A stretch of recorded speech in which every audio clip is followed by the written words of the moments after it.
In a small town in Ohio, life moved at a steady pace.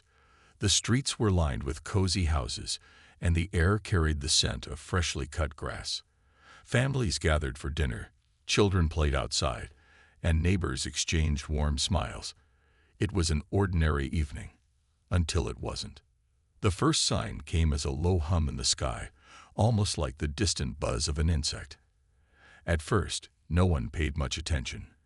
But then the ground began to tremble ever so slightly, and the hum grew louder, deeper, until it filled the entire town. People stepped out of their homes, looking up in confusion and awe. Above them loomed something impossible. A massive ship, sleek and metallic, hovering silently over the rooftops. Its surface shimmered faintly under the moonlight, and strange symbols glowed along its edges. Before anyone could react, beams of bright blue light shot down from the ship, sweeping across the streets. The lights moved quickly, targeting specific spots. One house here, another there. Parents screamed as their children vanished into thin air, pulled upward by invisible forces. Among the taken were Jake Carter, a curious 12-year-old boy who loved tinkering with gadgets, and his younger sister Lily, a spirited girl always full of questions. One moment they were sitting on the couch watching cartoons. The next, they were gone. Panic erupted instantly. Mothers and fathers ran outside, shouting their kids' names, searching desperately for any trace of them. Neighbors tried to comfort each other, but fear had already taken hold. Cell phones lit up everywhere as news of the event spread like wildfire. Social media feeds flooded with videos of the mysterious ship and terrified parents pleading for help. Within minutes, the entire country, and soon the world, knew what had happened. Governments scrambled to respond, but no one had answers. Military jets took off toward the ship, only to find themselves hopelessly outmatched. The alien vessel didn't even acknowledge their presence, continuing its grim mission without pause. More ships appeared over other cities around the globe, repeating the same horrifying process. Children disappeared by the thousands, leaving behind shattered families and communities in despair. In New York City, Alex Miller sat alone in his apartment, staring at the live footage on TV. A retired Air Force pilot, he had seen his fair share of chaos, but nothing like this. His mind raced as he watched helpless parents collapse in tears, their cries echoing through the screen. He clenched his fists tightly, feeling anger boil inside him. This wasn't just an attack, it was a violation. These invaders had crossed a line that couldn't be forgiven. Alex's thoughts turned to his niece, Emma, who lived in Chicago. She was only 8 years old, with bright eyes and an infectious laugh. Had she been taken too? He picked up his phone and dialed her number, praying someone would answer. When all he got was silence, his heart sank. For a moment, he simply sat there, overwhelmed by frustration and grief. Then something shifted within him. Sitting idle wasn't an option, not while those monsters still held innocent lives in their grasp. Determined to act, Alex reached out to old friends and colleagues, starting with Rachel Bennett, a brilliant engineer he'd worked with during his time in the military.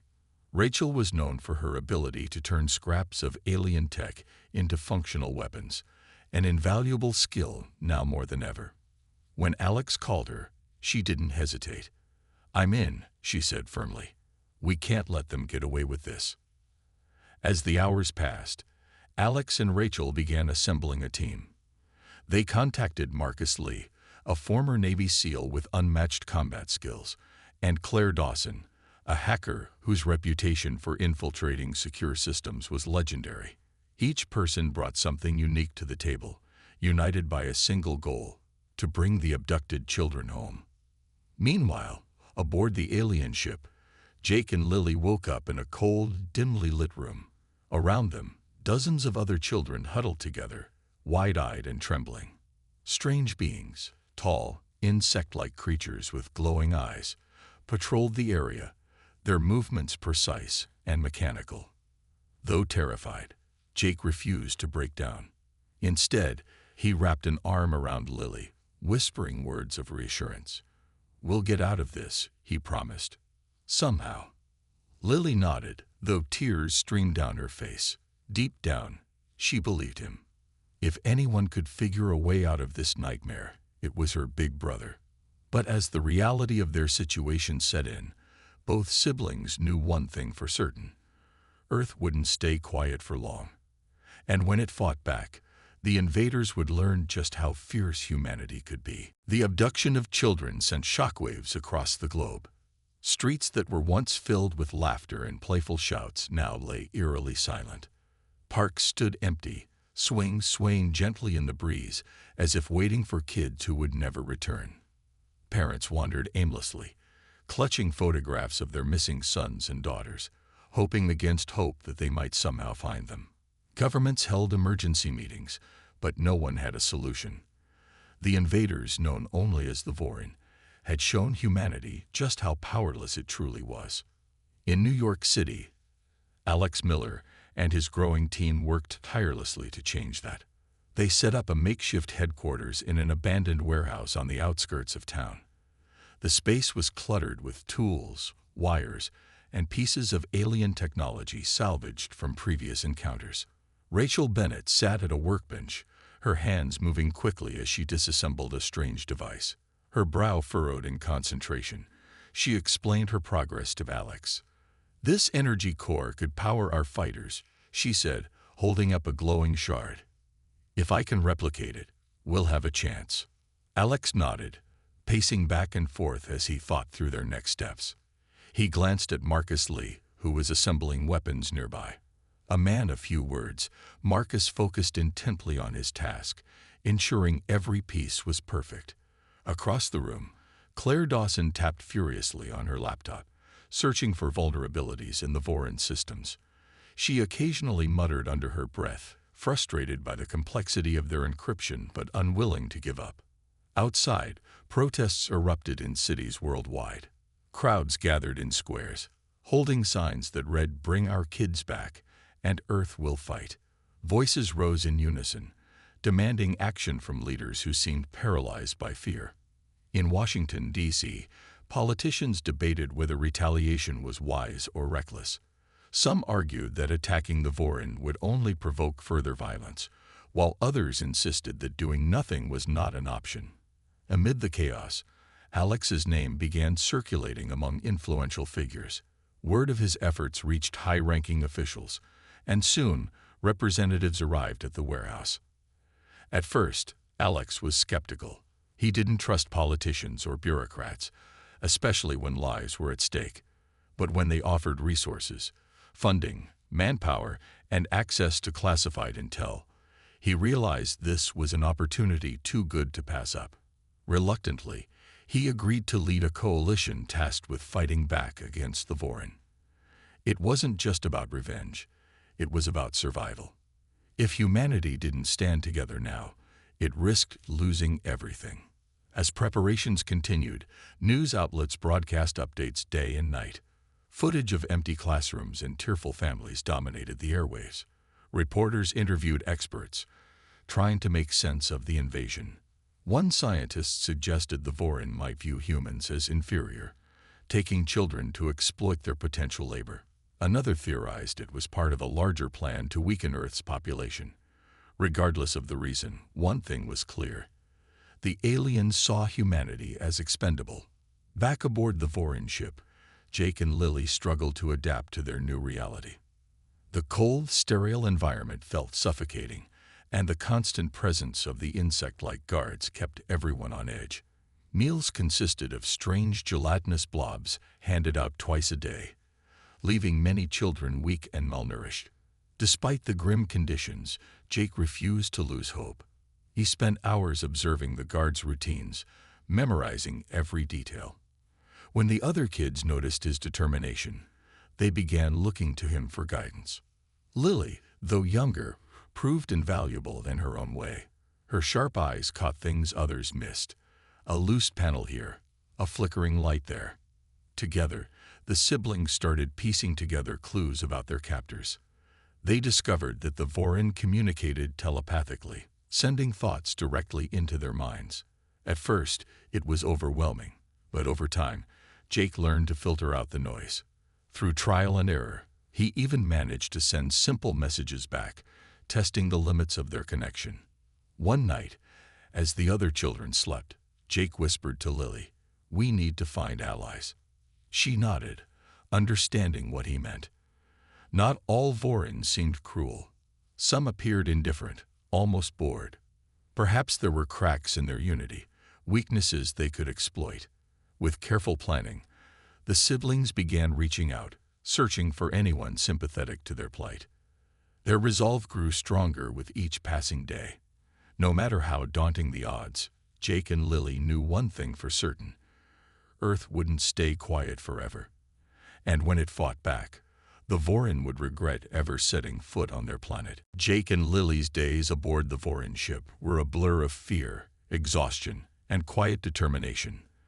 The children were kept in large, dimly lit chambers, their movements monitored by towering insect-like guards. Each day brought new challenges, from meager rations that left them hungry to the constant hum of alien machinery that made sleep nearly impossible. Yet, despite the harsh conditions, Jake refused to let despair take hold. He knew they had to stay strong if they wanted any chance of escaping. The Vorin rarely spoke aloud, preferring to communicate through telepathic bursts that echoed in the minds of their captives. At first, the sensation was disorienting, like a voice whispering directly into their thoughts. But Jake quickly adapted, learning to focus on specific messages while blocking out the rest. This newfound ability gave him an edge, allowing him to gather vital information about their surroundings. One evening, as he lay awake on the hard metal floor, he overheard fragments of a conversation between two guards. They mentioned something called Sector 12, a restricted area where advanced technology was stored. Jake filed the detail away, knowing it might come in handy later. Lily, meanwhile, used her sharp eyes to observe everything around her.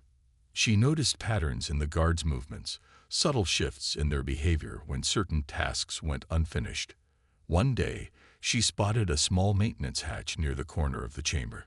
It was barely noticeable, hidden behind a cluster of pipes, but Lily's curiosity wouldn't let it go. That night, she nudged Jake awake and pointed it out. "What do you think is inside?" she whispered, her voice trembling with both excitement and fear.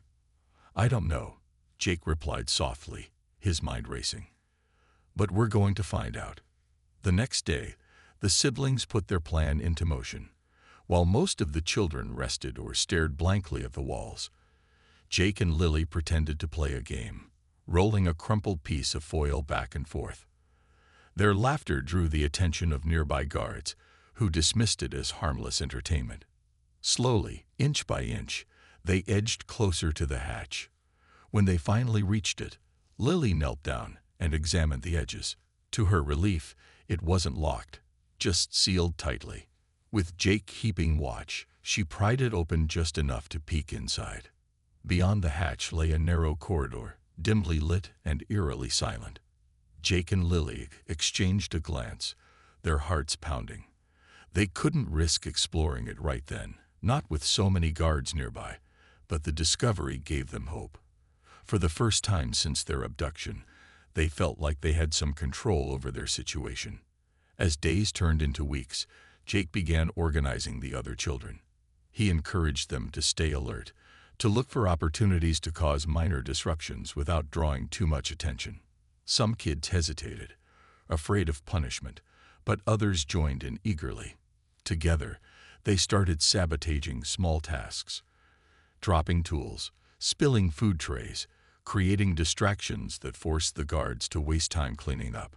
These acts of defiance might have seemed insignificant, but they added up, chipping away at the Vorin's efficiency. One fateful afternoon, Jake's efforts paid off in an unexpected way. While helping another boy fix a broken panel, he caught the eye of a Vorin soldier named Kale. Unlike the others, Kale didn't glare down at him with cold indifference. Instead, there was something almost curious in his glowing eyes. Later that evening, as Jake worked alone, Kale approached him. Through hesitant telepathic communication, Kale revealed that not all Vorin agreed with the Empire's actions. Some viewed the enslavement of human children as dishonorable, a stain on their species' legacy. Cale offered to help, sharing crucial details about the ship's layout and defenses. He warned Jake and Lily about upcoming inspections and advised them on how to avoid detection during their secret missions. Though wary at first, Jake trusted his instincts and accepted the offer. With Cal's assistance, the siblings devised a bold plan. They would rally the other children, preparing them for a coordinated escape attempt. Every night, under the cover of darkness, Jake and Lily whispered instructions to their fellow captives. They taught them how to move quietly, how to disable simple mechanisms, and how to work together as a team. Fear still lingered in their hearts, but it was tempered by a growing sense of purpose. They weren't just victims anymore. They were fighters, ready to reclaim their freedom. Unbeknownst to them, their resistance was about to intersect with events unfolding far beyond the ship's walls. Back on Earth, Alex Miller and his team were finalizing plans for their first strike against the Vorin. Humanity's fury was building, and soon, the invaders would face the full force of its wrath. For Jake, the human resistance was growing stronger with each passing day. In the abandoned warehouse in New York City, Alex Miller and his team worked tirelessly to prepare for their first major assault against the Vorin. The air buzzed with activity as engineers, pilots, and strategists collaborated on what many considered an impossible mission. Rachel Bennett led the effort to upgrade their fleet of prototype fighters, incorporating alien technology salvaged from previous encounters. Her hands moved quickly, soldering circuits and testing energy cores late into the night. "We're not just building ships," she told Alex one evening. "We're building hope." Alex nodded, though his expression remained grim. He knew the odds were stacked heavily against them. The Vorin had superior weapons, faster ships, and centuries of advanced knowledge. But Alex also knew something the invaders didn't: humanity's resilience. People around the world had rallied behind the cause, donating resources, volunteering their skills, and even risking their lives to support the fight. Governments that once hesitated now poured funding into the operation, recognizing it as Earth's last stand. Marcus Lee spent hours training volunteer pilots, teaching them how to maneuver the new fighters in simulated combat scenarios. Many of the recruits had never flown a spacecraft before, but desperation drove them to learn quickly. Claire Dawson, meanwhile, focused on hacking into Vorin communications. She isolated snippets of data, piecing together fragments of intel about enemy locations and patrol routes. One breakthrough came when she discovered coordinates for a Vorin outpost near Jupiter, a potential weak point in their defenses. With this information, Alex finalized the plan for their first strike. The goal was simple yet daring: launch a surprise attack on the outpost, disable its operations, and gather more intelligence about the Vorin's infrastructure. It wasn't just about winning a battle, it was about proving to the invaders that humanity wouldn't go down without a fight. As the launch date approached, tension filled the warehouse. Volunteers double-checked equipment, rehearsed strategies, and said quiet goodbyes to loved ones. Everyone understood the risks, but no one backed down. On the day of the mission, the atmosphere was electric. Pilots climbed into their ships, gripping controls tightly as engines roared to life. Alex stood at the forefront, leading the charge alongside Marcus and Rachel. Through the cockpit window, he watched Earth grow smaller as they ascended into space. For a brief moment, he allowed himself to feel pride, not just in his team, but in all of humanity. This was their moment to show the universe what they were made of. When they reached the Vorin outpost, chaos erupted instantly. Alien ships swarmed toward them, firing beams of searing light that lit up the darkness of space. Human fighters dodged and weaved, retaliating with bursts of plasma fire. Explosions bloomed like fireworks, illuminating the battlefield in flashes of red and blue. Despite their bravery, the humans were outnumbered and outgunned. Several ships went down in flames, their pilots lost forever. Alex gritted his teeth, pushing forward even as fear clawed at his chest. Claire played a crucial role during the battle, using her hacking skills to disable parts of the outpost remotely. Her interference caused temporary blackouts in the Vorin systems, giving the human fleet precious seconds to regroup. Meanwhile, Marcus led a squadron in a daring dive toward the enemy's command center. His ship took heavy damage, but he refused to retreat, determined to complete the mission. Back aboard the Vorin mothership, Jake and Lily felt the tremors of distant explosions. At first, they thought it was another routine test or drill, but then Kel rushed into their chamber, his movements frantic. Through telepathic communication, he explained that the humans were attacking, an event the Vorin hadn't anticipated. "This is your chance," Kel urged. "While they're distracted, you can act." Jake's heart raced as he relayed the message to the other children. Together, they sprang into action, using everything they'd learned to create diversions. Some kids spilled trays of food in the corridors, forcing guards to clean up. Others tampered with machinery, causing malfunctions that drew attention away from key areas. Amid the confusion, Jake and Lily slipped through the maintenance hatch, venturing deeper into the ship than ever before. As the battle raged on outside and rebellion stirred within, both sides fought with everything they had. Humanity's fury burned brighter than ever, fueled by love, loss, and an unshakable will to survive. And deep inside the heart of the Vorin Empire, two brave siblings prepared to ignite a spark that could change everything. The battle near Jupiter was fierce and unrelenting.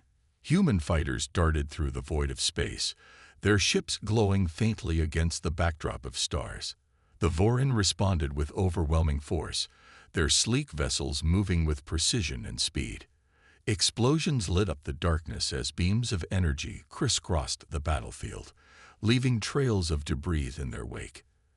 Alex Miller's heart pounded as he gripped the controls of his fighter, dodging enemy fire while searching for an opening to strike.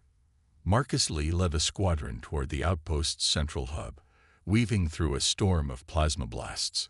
His ship shuddered under the strain, its shields flickering dangerously low. "Hold steady," he shouted over the comms, his voice calm but urgent. Behind him, pilots followed his lead, their determination unwavering despite the chaos around them. One by one, they unleashed volleys of missiles at the outpost's defenses, carving a path forward. The Vorin retaliated fiercely, their weapons tearing through human ships with devastating efficiency. Pilots screamed as their crafts exploded, their voices cutting off abruptly in static-filled silence. Claire Dawson worked furiously from the command ship, her fingers flying across her keyboard. She hacked into the outpost's systems, causing temporary disruptions that gave the human fleet critical advantages. Lights inside the structure flickered off and on, forcing Vorin soldiers to scramble. Automated turrets malfunctioned, firing wildly before shutting down entirely. Her efforts didn't go unnoticed. Vorin countermeasures targeted her signal, attempting to block her access. But Claire refused to give up. Every second she bought meant another chance for the fighters to push forward. Amid the chaos, Alex spotted an opportunity. A section of the outpost's outer hull had been breached, exposing its inner workings. He signaled to his team, guiding them toward the weak point. With Rachel Bennett coordinating from the command center, they launched a concentrated assault, targeting the exposed area with everything they had. The combined firepower tore through the metal plating, creating a gaping hole in the structure. Cheers erupted over the comms as the humans broke through. Inside the damaged outpost, alarms blared loudly, echoing through narrow corridors. Vorin soldiers rushed to contain the breach, their glowing eyes scanning for intruders. Alex and Marcus led a small strike team deeper into the facility, determined to disable its core systems. They moved cautiously, weapons drawn, ready for anything. Alien guards confronted them at every turn, forcing the humans to fight their way through. Each skirmish was brutal, but the invaders' confidence began to waver as the humans pressed forward relentlessly. Meanwhile, aboard the Vorin mothership, Jake and Lily navigated the labyrinthine passageways, guided by Cal's whispered instructions. Their footsteps echoed softly as they made their way toward the engine room, a vital part of the ship Cal had identified as vulnerable. Along the way, they encountered other children who had joined the rebellion, eager to help. Together, they sabotaged minor systems, creating distractions that drew guards away from key areas. Jake carried a makeshift toolkit, using it to pry open panels and tamper with wires. Sparks flew as he worked, illuminating his focused expression. Lily kept watch, her sharp eyes alert for any sign of danger. When a group of Vorin soldiers approached, she quickly signaled the others to hide. The children pressed themselves against the walls, holding their breaths until the guards passed. Once the coast was clear, they continued onward, their resolve growing stronger with each step. Back at the outpost, Alex and his team reached the command center. The room was filled with strange machinery, pulsing with alien energy. Rachel's voice crackled over the comms, guiding them to the main control panel. "Disable that core," she instructed. "It'll cripple their operations." Alex nodded, motioning for Marcus to provide cover while he worked. Using tools salvaged from their gear, he dismantled the panel, exposing a network of glowing conduits. With careful precision, he severed the connections, triggering a cascade of alarms. As the outpost began to collapse, the human fleet retreated, their mission accomplished. Though battered and grieving the loss of comrades, they celebrated a hard-fought victory. For the first time, humanity had struck a meaningful blow against the invaders. But the battle wasn't over yet, not while the abducted children remained trapped aboard the Vorin mothership. Deep within the alien vessel, Jake and Lily prepared for the next phase of their plan, knowing that their actions could tip the scales in humanity's favor.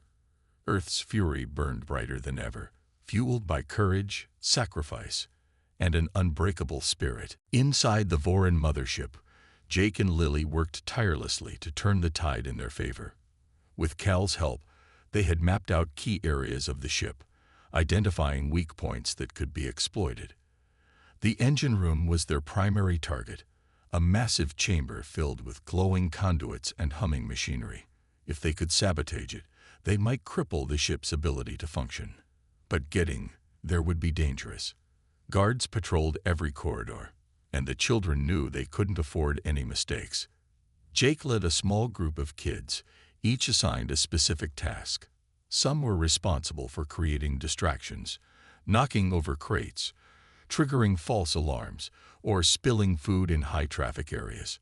Others acted as lookouts, keeping an eye out for approaching guards.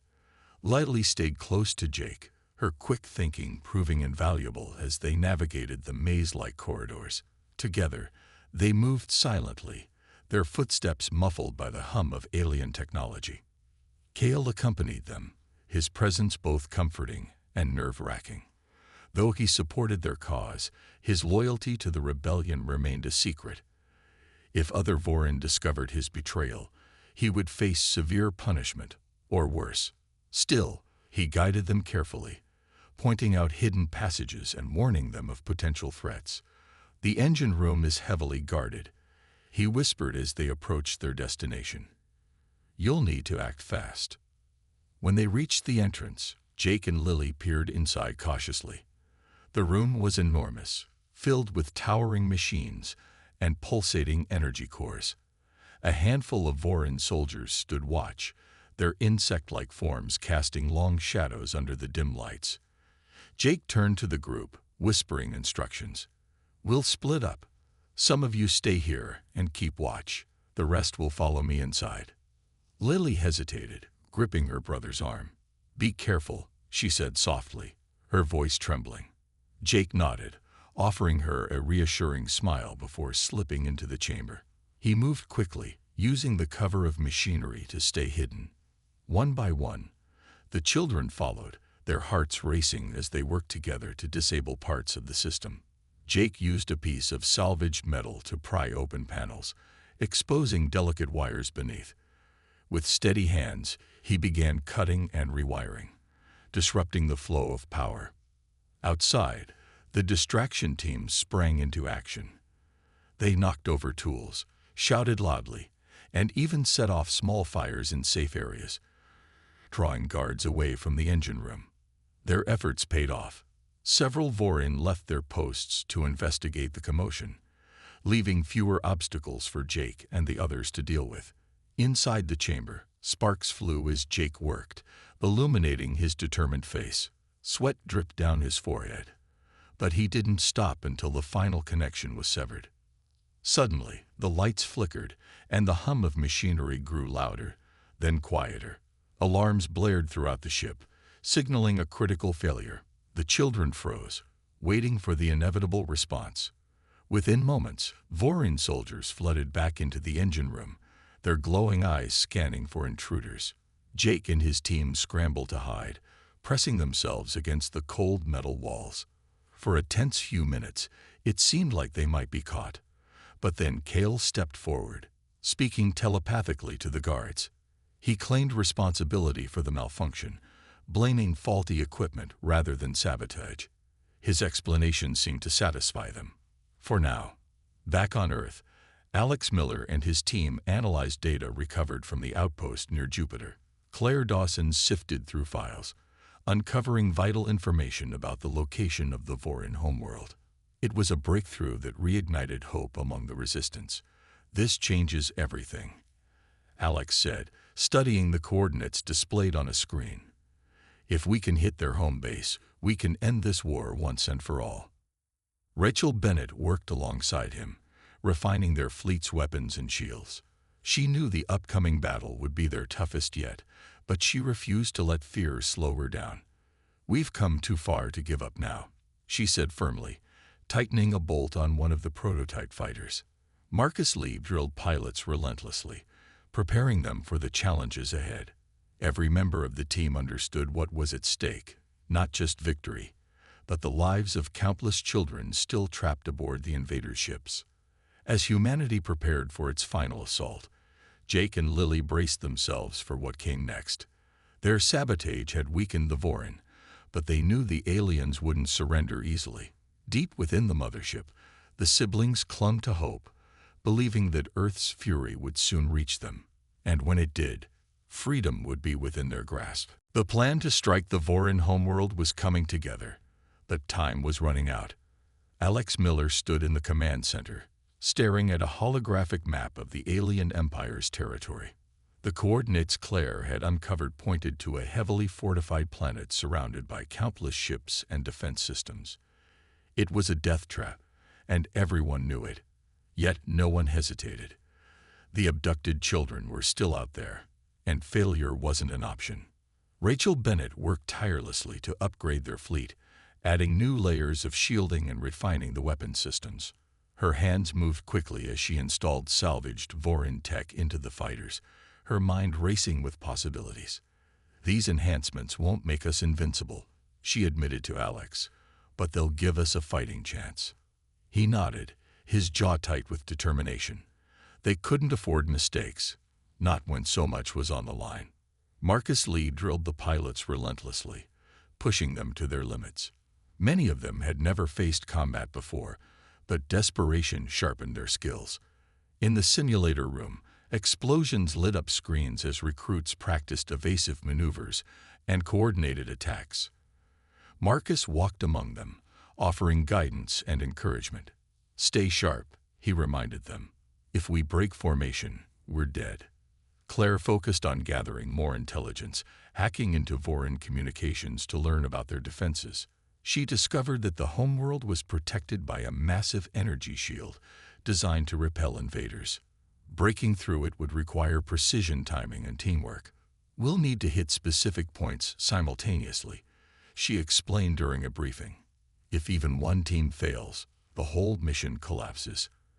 Alex listened carefully, committing every detail to memory. This was their only shot, and they had to get it right. Meanwhile, aboard the Vorin mothership, Jake and Lily prepared for what might be their final stand. Their sabotage of the engine room had weakened the ship, but the aliens were adapting quickly. Guards patrolled more aggressively, searching for the source of the disruptions. Kale warned them that suspicion was growing. "You need to act soon," he urged. "They're starting to piece things together." Jake gathered the other children, explaining their next move. Using stolen tools and scraps of alien tech, they began building crude weapons, sharpened pieces of metal, makeshift slingshots, anything that could give them an edge. "We won't win in a straight fight," Jake said, his voice steady despite the fear in his chest. "But if we work together, we can create chaos. That's our advantage." Lily took charge of organizing smaller groups, assigning tasks based on each child's strengths. Some would set traps in the corridors, rigging doors to lock or panels to spark. Others would spread out, creating distractions to draw guards away from critical areas. The plan was risky, but it was all they had. As they worked, whispers of hope spread among the kids. For the first time since their abduction, they felt like they were fighting back, not just surviving. Back on Earth, Alex addressed the team one last time before launch. Standing in front of rows of volunteers, he spoke with quiet conviction. "This isn't just about revenge," he said. "It's about protecting everything we hold dear. Those kids are counting on us, and we can't let them down." His words resonated deeply, igniting a fire in everyone present.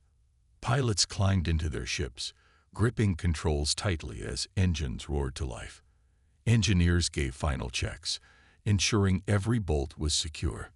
Humanity's fury burned brighter than ever, fueled by love, loss, and an unshakable will to survive.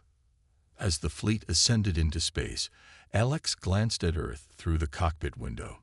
The blue-green orb grew smaller, its beauty both comforting and heartbreaking.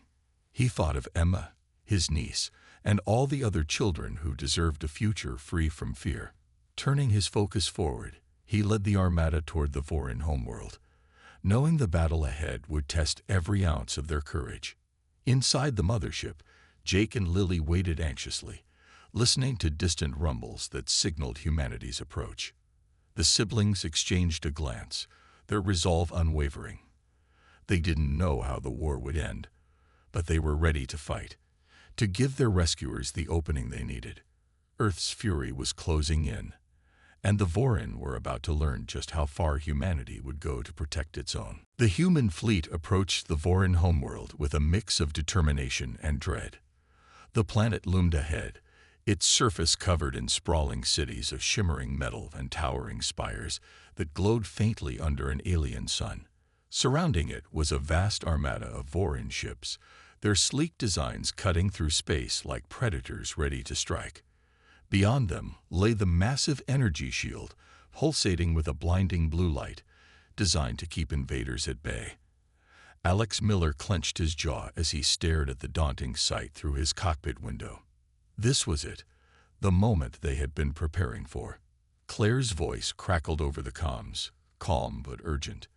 "Remember the plan," she reminded everyone. "Hit the shield generator simultaneously, or we're done before we even start." Pilots acknowledged her instructions, their voices tense but steady.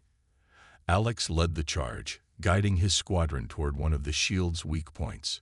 Around him, human fighters darted through enemy fire, dodging beams of searing energy while returning volleys of plasma blasts. Explosions lit up the darkness, sending shockwaves rippling through space.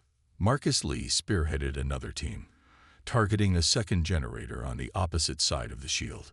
His ship shuddered violently as Vorin weapons tore into its shields, but he refused to retreat. "Hold the line," he shouted over the comms, his voice firm despite the chaos. Behind him, pilots fought valiantly, their movements precise and coordinated. One by one, they unleashed missiles at the shield's vulnerable nodes, carving cracks in its defenses. The Vorin responded fiercely, swarming the humans with overwhelming numbers, but the resistance held firm. Inside the mothership, Jake and Lily sprang into action. As the battle raged outside, the children executed their plan, creating chaos within the alien vessel. Groups of kids set traps in the corridors, rigging panels to spark and doors to lock shut. Others spilled food trays and knocked over tools, drawing guards away from key areas. Jake and Lily led a smaller group toward the command center, determined to disable critical systems and aid the human fleet. Kale accompanied them, using his telepathic abilities to mislead nearby soldiers and buy them time. When they reached the command center, Jake hesitated for only a moment before rushing inside. The room was filled with glowing consoles and strange symbols flashing across screens. A handful of Vorin workers turned to face them, their mandibles clicking in confusion. Before they could react, the children attacked, wielding their crude weapons with surprising ferocity. Jake grabbed a fallen guard's weapon, firing blindly at the control panels. Sparks flew as circuits overloaded, causing alarms to blare throughout the ship. Lily worked quickly, searching for anything that might help the human fleet. She spotted a holographic map displaying the locations of enemy ships and shield generators. Using a piece of scrap metal, she smashed the console, hoping to disrupt the Vorin's ability to coordinate their defenses. Outside, the effects were immediate. Enemy ships faltered, their movements less synchronized as communication lines broke down. Back in space, Alex noticed the change. "They're weakening," he called out, his voice filled with cautious hope. Encouraged by the shift, the human fleet redoubled their efforts, pouring everything they had into breaking through the shield. Finally, with a deafening burst of light, the barrier collapsed, leaving the Vorin homeworld exposed. Cheers erupted over the comms, but there was no time to celebrate. The real fight was just beginning. As the human ships descended onto the planet's surface, the Vorin launched a desperate counterattack. Their forces swarmed from every direction, determined to protect their home at any cost. The battle became a blur of explosions and streaks of light, each side fighting with everything they had. Inside the mothership, Jake and Lily regrouped with the other children, knowing their work wasn't done yet. They had created an opening, but now it was up to the adults to finish the job. Earth's fury burned brighter than ever, fueled by the courage of those who refused to give up.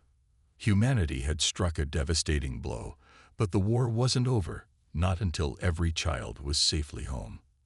And deep within the heart of the Vorin Empire, two brave siblings prepared to make one final stand, knowing that freedom was closer than ever.